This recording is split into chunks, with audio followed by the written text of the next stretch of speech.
Jordan Walker pushed through the heavy glass doors of Willow Ridge Marketing, his hands rough from years of lifting packages in the blazing Pine Haven heat. The Arizona sun outside had climbed past 95 degrees Fahrenheit, but inside the air was cool, sterile, indifferent. He'd barely taken 3 steps when he heard it again. Eric Simmons's voice slicing through the polished air like a knife. "You see the delivery guy?" Eric chuckled loud enough for everyone to hear, flashing his perfectly capped teeth. "He's practically part of the furniture now." A ripple of laughter followed. Jordan didn't flinch. He kept walking, every step steady, even as the weight of their mockery settled heavy on his shoulders.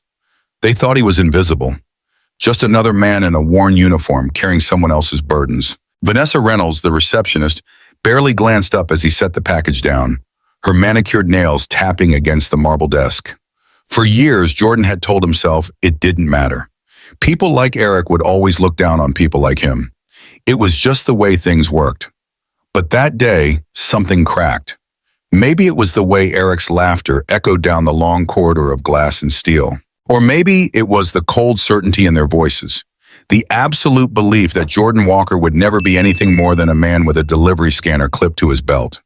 He turned toward the exit, walking past employees too busy scrolling their phones or sipping overpriced lattes to care.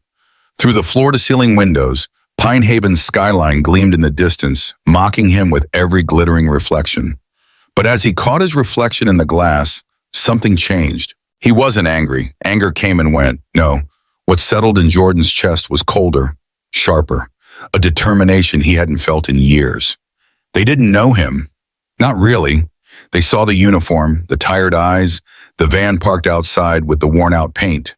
But they didn't see the man who spent late nights studying balance sheets instead of watching TV. The man who understood business better than most of them ever would. Jordan smiled to himself, slow and sure. One day, and soon, this place wouldn't laugh when they saw him. They'd stand when he entered, and that day was coming. Jordan Walker sat in his van, staring out at the Pine Haven night, the Arizona air still thick and hot even past 9 p.m., hovering around 88 degrees Fahrenheit. The streetlight outside flickered, casting shadows over the worn dashboard covered in delivery invoices.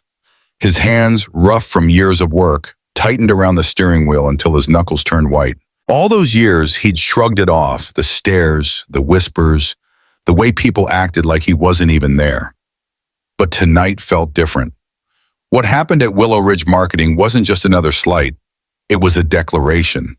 Those people were certain that a man like him could never rise above the uniform. For the first time in a long while, that burned. The apartment he pulled up to in Maple Heights was as modest as ever. 1 bedroom, carpet older than him, cabinets hanging by rusted hinges. But it was his. Jordan sat there for a long time, staring at nothing. He'd built a life telling himself pride came from honest work, not the approval of people in suits. But somehow Eric Simmons' laughter had shaken that belief. It wasn't just ignorance, it was the certainty. The kind of certainty only the truly arrogant had, that he would never be more than the man dropping off packages. Jordan pulled out his phone, his fingers hovering over the screen until he tapped the one number that had always mattered, his older brother, Samuel Walker. The call rang twice before Samuel's voice came through, steady and familiar. "Yo, you good?" "I'm good," Jordan lied. "What's up with you?" Samuel caught the lie instantly but didn't press. "You sound off." Jordan hesitated, his voice tight. "Had one of those days." Samuel let out a low chuckle. "Let me guess. Some rich folks remind you you're not welcome in their world?" "Something like that," Jordan exhaled, rubbing his forehead. "It ain't new, Jordan." "I know," Jordan admitted, "but today, it hit different." Samuel went silent for a beat. "They laugh?" Jordan nodded even though his brother couldn't see. "Yeah, out loud, like the idea of me being anything but a delivery guy was funny." Samuel's voice dropped low. "Good." Jordan blinked. "Good?" "Yeah," Samuel said. "Means you're finally tired of it." Jordan sat back, staring at the old radio dial. "What am I supposed to do? Quit because a few suits don't respect me?" Samuel's answer came firm. "Nah, but you're smarter than all of them. Time you act like it." Jordan had always been good with numbers. Strategy came naturally, like second nature. By the time he was 16, he'd taken a few $100s, earned mowing lawns in Pine Haven's sweltering 100-degree summers, and turned it into a few thousand flipping rare sneakers. Limited editions, impossible to find releases. He knew exactly where to buy, and more importantly, who'd pay triple the price. By 20, sneakers became cars. Jordan learned fast how to negotiate, spot a desperate seller, flip a deal before the engine cooled. While other kids were wasted their allowances, Jordan built something. He wasn't loud about it. He didn't need to be. Stocks came next, then small businesses, even dipping into real estate deals around Maple Heights, grabbing up fixer-uppers when the market dipped and selling when it bounced. Most folks thought he was just the quiet delivery guy. They had no idea the man behind the uniform was sharper than half the execs at Willow Ridge Marketing. Samuel's voice snapped him back. You remember what Dad used to say, right? When folks only see you one way, you got two choices. Prove 'em right or prove 'em wrong. Jordan exhaled hard, staring at the cracked vinyl on his steering wheel. Yeah, I remember. So what you gonna do? Jordan didn't answer right away. He sat there, eyes drifting to the invoices piled on the passenger seat. They still saw him as small, just another man hauling boxes. Maybe up till now, he'd been thinking small too. But that was done. They had no idea who they were dealing with, and it was time they learned. Behind the deliveries and worn work boots, there was another side of Jordan Walker, one very few knew. While Eric Simmons and the rest sat in glass offices talking marketing campaigns and client pitches, Jordan was running numbers of his own, breaking down businesses, spotting weaknesses, reading the market. Over the last year, he'd been working on something bigger, a proposal, a plan, and it had caught the attention of real investors. Men like Henry Crawford, who didn't give a damn where Jordan came from, only what he could do. They saw the same thing Jordan always knew. He understood value. He could see a failing business from miles away, and Willow Ridge Marketing was bleeding. They just didn't know it yet, and now they were ready to back him. Jordan had spent countless evenings, right after grueling 12-hour shifts, sitting at his old kitchen table in Maple Heights, the glow of his laptop the only light in the room. Late-night Zoom calls ran past midnight as he pored over financial statements, refining every piece of his strategy. Quietly, efficiently, Jordan had already turned around two struggling businesses, deals no one at Willow Ridge Marketing could have imagined a delivery guy pulling off. But they were about to find out. One evening, Jordan found himself sitting across from Henry Crawford, his lead investor, inside the dimly lit Sterling's Lounge at the Pine Haven Grand Hotel. The place oozed power, leather chairs, dark mahogany walls, and the low hum of quiet conversations about million-dollar deals. Henry sipped his espresso, sharp eyes never leaving Jordan. Crawford was a no-nonsense real estate mogul, self-made, ruthless, and allergic to wasting time. Tell me again, Henry leaned forward, setting his cup down. Why Willow Ridge Marketing? Jordan didn't blink. Because they're sinking, and they don't even know it yet. Henry raised an eyebrow. Explain. Jordan pulled a folder from his briefcase and laid it flat on the polished table. They've been bleeding clients for a year. Bad leadership, outdated strategies, throwing money in the wrong places. He tapped the paperwork. On the surface, they look successful. Glass offices, designer suits. But beneath that, debt, serious debt. I give it 6 months before they start selling off pieces or laying off staff. Henry flipped through the numbers, his jaw tightening as he read. You're sure about this? Jordan nodded once. I've been watching them, tracking every move. Their biggest accounts are backing out. Client retention's dropping fast. They're leaning on reputation, not results. And it's about to collapse. A slow smirk crossed Henry's face. And you want to be the one to buy them out. I don't just want to buy them, Jordan said firmly. I want to gut the place, rebuild it from the ground up, cut the dead weight, bring in fresh talent, turn it into something that actually works. Henry leaned back, tapping his fingers on the leather armrest. It's bold. It's smart, Jordan corrected, eyes steady. Henry chuckled low. You've got confidence, I'll give you that. Reaching into his jacket, he pulled out a check and slid it across the table. There's your backing, Jordan. Don't make me regret it. Jordan stared at the check. It was exactly what he needed to make his move. The people who laughed at him, they'd never see it coming. The company wasn't just struggling, it was sinking. On the surface, Willow Ridge Marketing still looked like a powerhouse. Sleek offices, polished branding, and their logo stamped across billboards in Pine Haven. But underneath the gloss, it was chaos. Their largest clients were scaling back, their expenses spiraled out of control, and the leadership, blind in their arrogance, had no clue how to fix it. Jordan wasn't the only one who noticed. Whispers had already started rippling through industry circles. Talks of restructuring, potential layoffs. Some employees sensed it, their unease growing as projects stalled. Others stayed in denial, convinced their fancy corner offices made them untouchable. But Jordan knew better. With Henry Crawford and the other investors backing him, he moved quietly, strategically.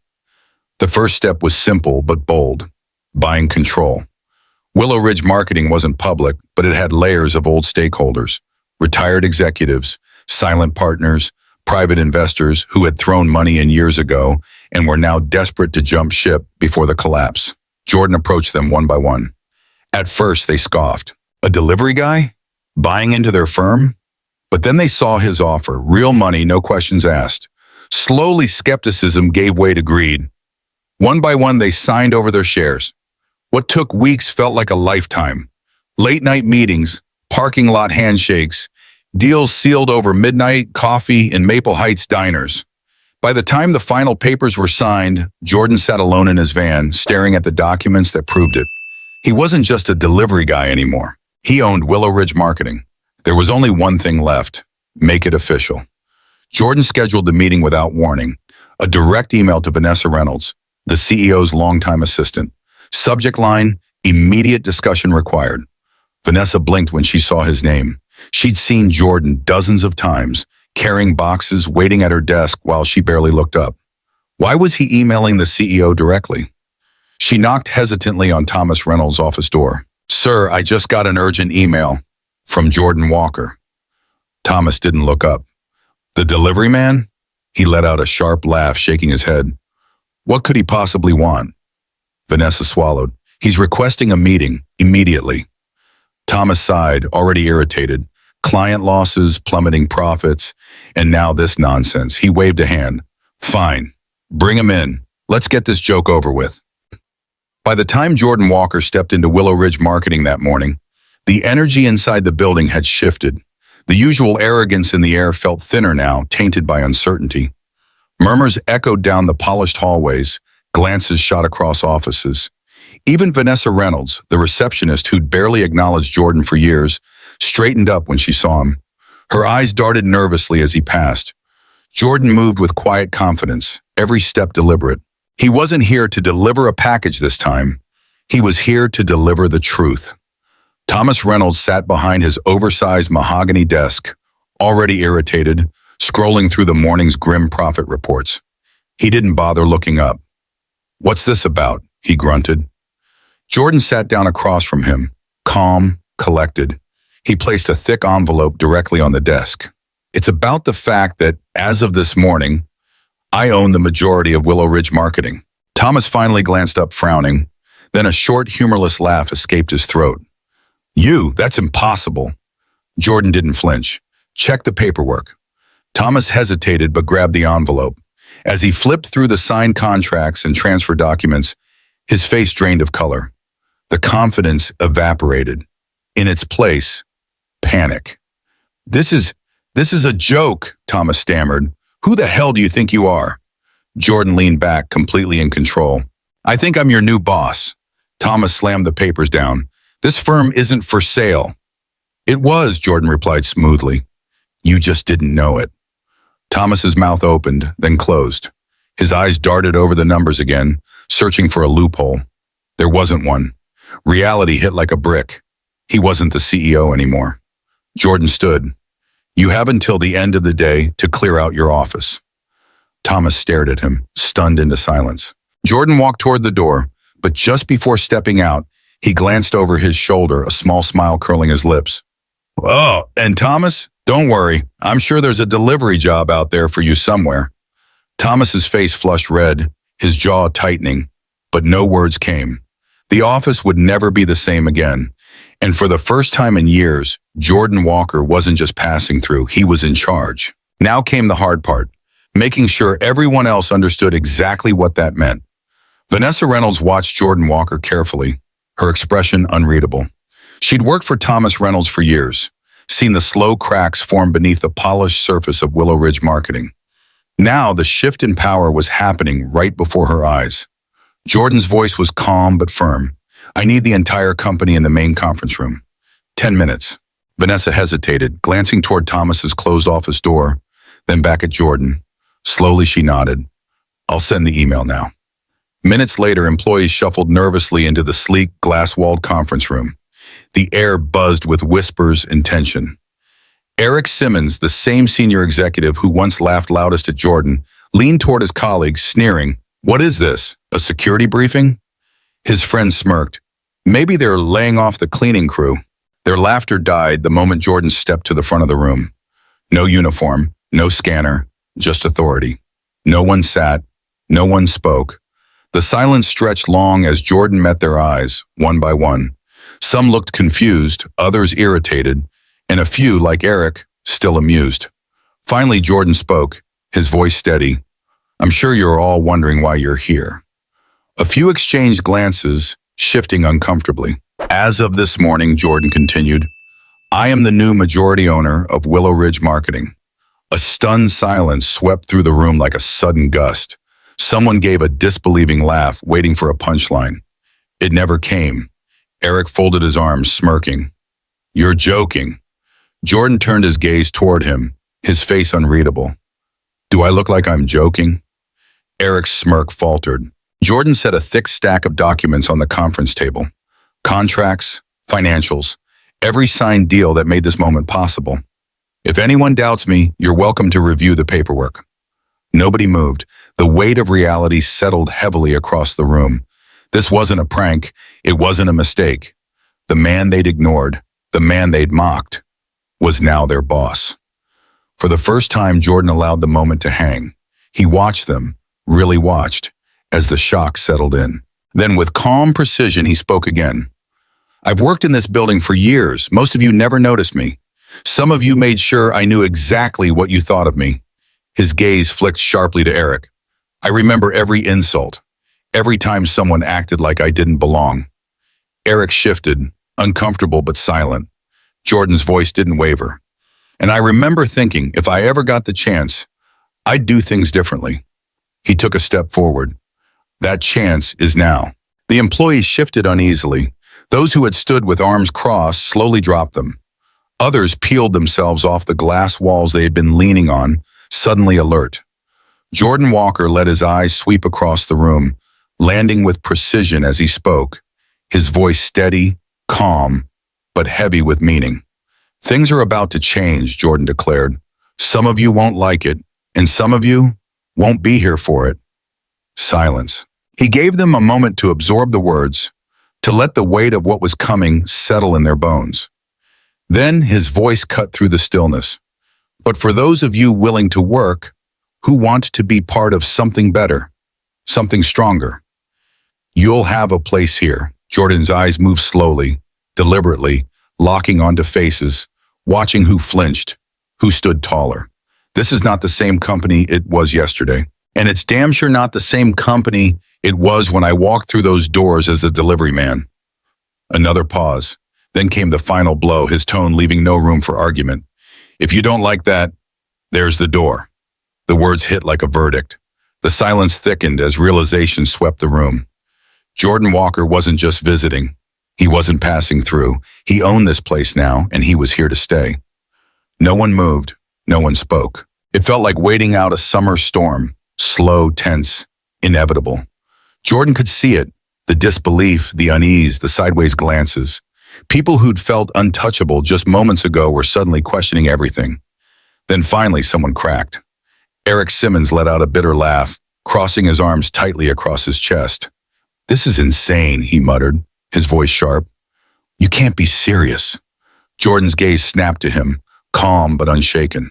"You really think I'd stand here saying this if I wasn't?" Eric exhaled hard, raking a hand through his perfectly styled hair. "So what now? You just throw your weight around and we're all supposed to fall in line?"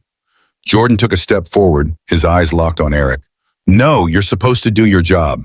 If that's too much, the door's right there. Eric scoffed. Right. And now you're the expert on running a firm like this? Jordan didn't blink. I know this company better than you think, Eric. I've watched the arrogance, the waste, the missed opportunities. And while you were busy padding your expense reports, I was learning how to build businesses that survive. Eric clenched his jaw, furious. You know what the real mistake was? Jordan finished. Assuming I didn't belong. Some employees, especially the junior staff long ignored, looked almost intrigued. Jordan Walker let the tension hang thick before continuing, his voice calm but razor sharp. Let's talk about mistakes, actually. Jordan reached down, pulled a folder from the stack of documents, and flipped it open. Eric, since you've got so much to say, maybe you'd like to explain why your department is responsible for the largest client loss in this company's history? Eric Simmons' face darkened. It is, Jordan cut him off smoothly, and I have the reports to prove it. He tapped the folder. Overpromising, under-delivering, refusing to pivot when the market shifted. The client walked, Eric, and took millions in revenue with them. Eric's face flushed deep red. He opened his mouth like he might argue, but he didn't, because deep down he knew Jordan was right. Numbers don't lie.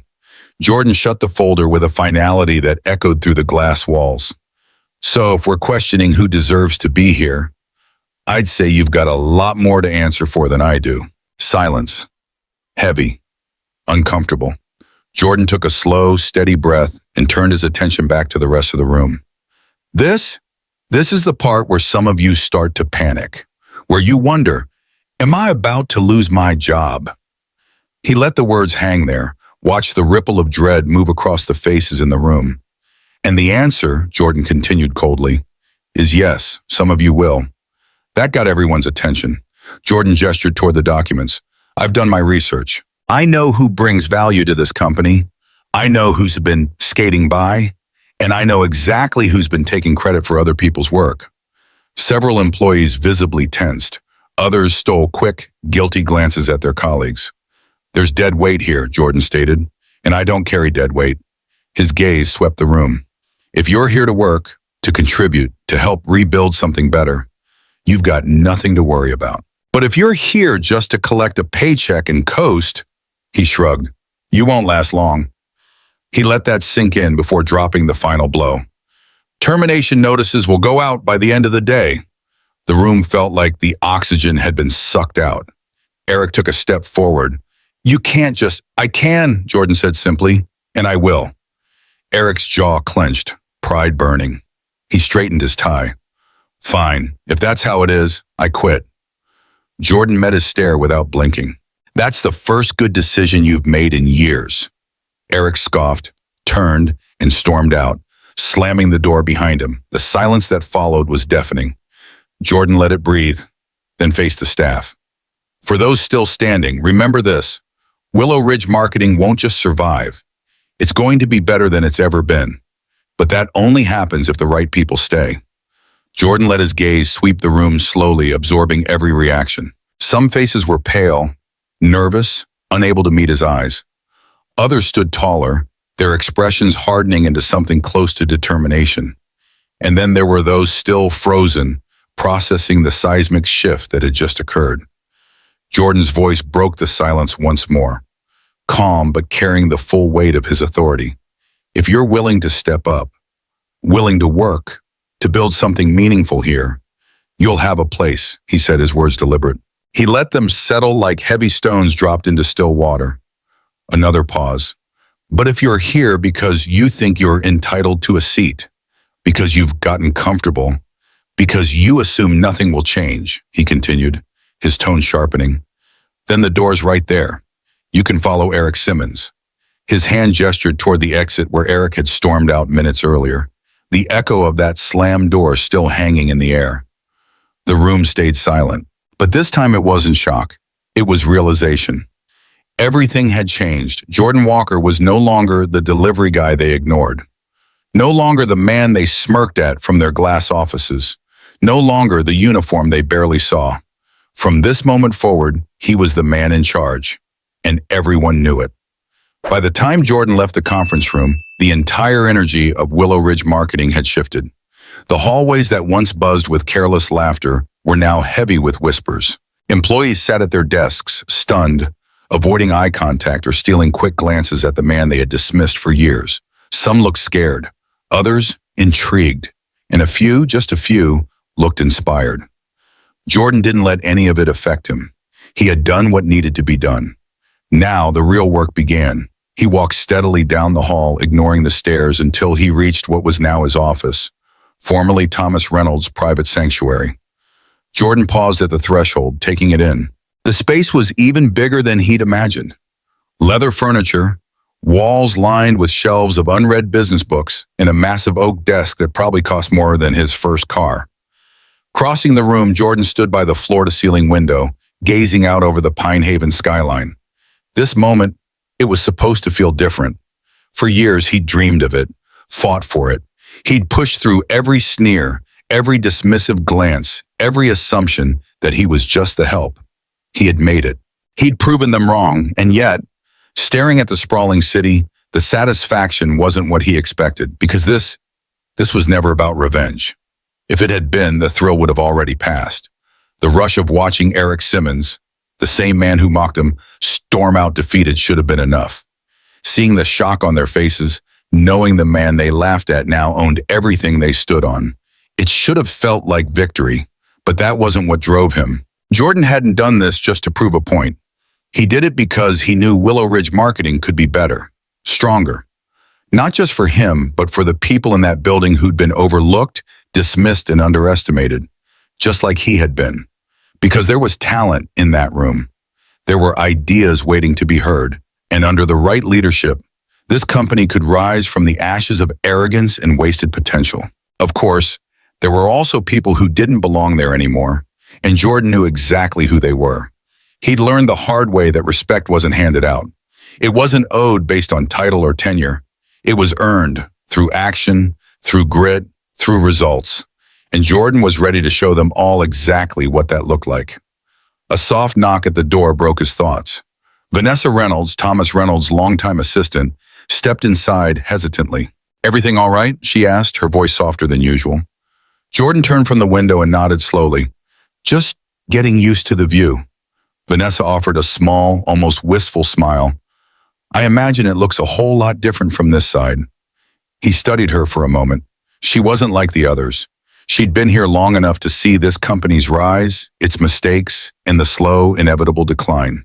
There was weariness in her eyes, but something else too. Hope, maybe. "I have a question for you," Jordan said. Vanessa tilted her head. "All right.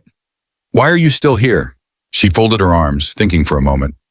"Because I loved what this place used to be," she answered honestly. "And I still believe, under the right leadership, it can be that again." Jordan nodded slowly. "That's a good answer." Vanessa hesitated, then let out a soft laugh. "If I'm being honest, I didn't expect this. I've seen CEOs come and go, but I never thought I'd see this company end up in your hands." Jordan chuckled. "Neither did they." She shook her head, a small smirk tugging at her lips. "Thomas is gone. Eric quit. There's a lot of uncertainty right now." "There always is when real change happens," Jordan replied. He looked at her, his voice steady. "But that's what this place needs." Vanessa studied him a moment longer, then nodded. "Well, for what it's worth, I think you're right. This place could use some change." Jordan smiled, genuine this time. "Then let's get to work." Vanessa turned and walked out, leaving Jordan standing there, staring once more at the city. But now, the weight on his shoulders felt different. Change wasn't coming.